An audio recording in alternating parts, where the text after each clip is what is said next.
State of the Union addresses can be a type of partisan Pilates for some. For others, it can be a direct ticket to becoming an internet meme. Behind many of these reactions is a careful calculation, and we break it down. You won't find many Democrats jumping out of their seats for President Trump. Senator Joe Manchin of West Virginia is the exception. He's sitting right in the front, and that's likely not a coincidence. Here he is again applauding Trump's jab at those who kneel for the national anthem, and again after Trump mentions rising wages. It's a re-election year for Manchin, and he's in a state that overwhelmingly voted for Trump. Now he's apparently showing support for a president from the opposing party. Let's go to the other side of the aisle. We repealed the core of the disastrous Obamacare. The individual mandate is now gone. Thank heaven. Did you catch that? Overwhelming excitement, except for Senator Lisa Murkowski of Alaska. Last summer, Murkowski played a key role to squash efforts to repeal the Affordable Care Act. Working with the Senate, we are appointing judges who will interpret the Constitution as written, including a great new Supreme Court justice. President Trump threw a compliment right at Neil Gorsuch, but he didn't take the bait. In the history of our country.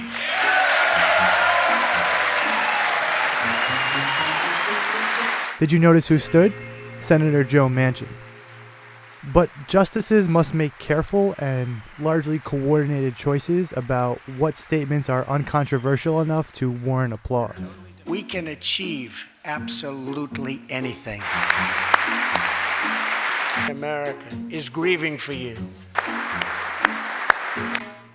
Kenton Stacy would have died if it were not for Justin's selfless love. Another group that attempts to play it down the middle, the military officials. Like the justices, they must decide what is partisan platitude and what is not. And I will not stop until our veterans are properly taken care of, which has been my promise to them from the very beginning of this great journey.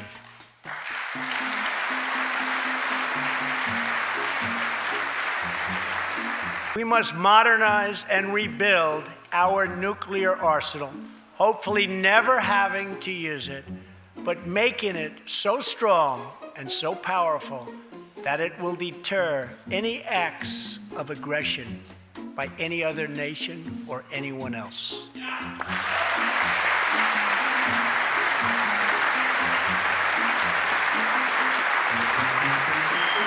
Watch as they hesitate. That the coalition to defeat ISIS has liberated very close to 100% of the territory.